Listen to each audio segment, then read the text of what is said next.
kanyang nanay at kapatid para mabisita yung kanyang tatay na nasa Davao Penal Colony. Nakakulong po yun. Ayun, ayan, nakita nyo.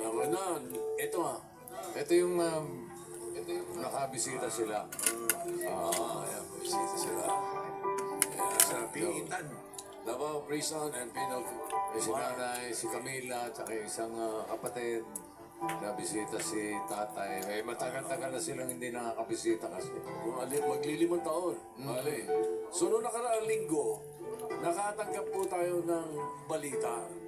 Yung tatay ni Camila na si... Ano nangyari? Si Alan.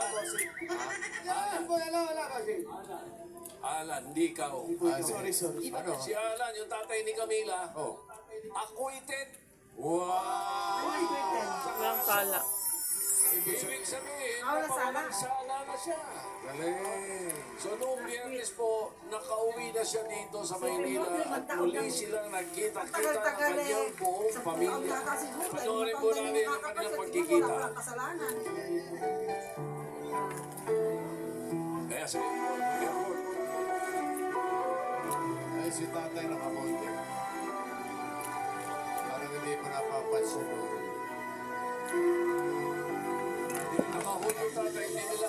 Uy, sino ka?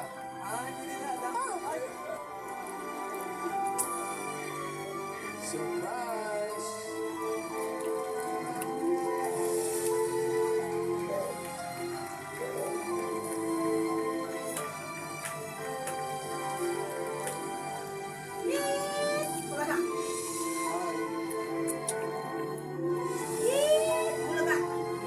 Sarap kasi pag saging at kalabasa pinagsama.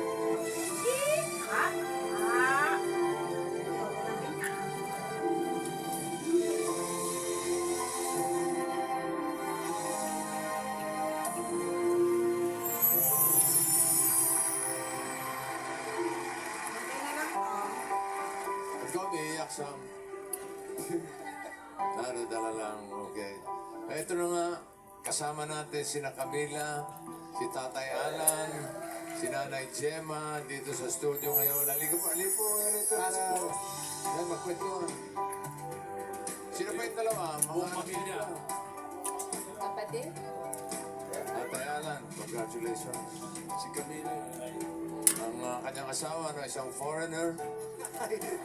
Pilipina yan, may kulay lang buhok.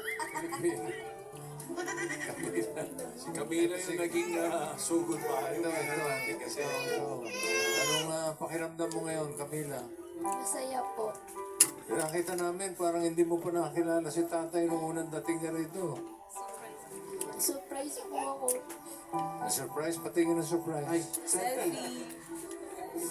Naka-hood ka no? Alan, naka-hood ka at saka nakamask. Hindi po talaga nila alam na pabalik na po kami. Hindi, yung mga oras na yun, di pa na okay. Bali, ilang taon kang nakulong?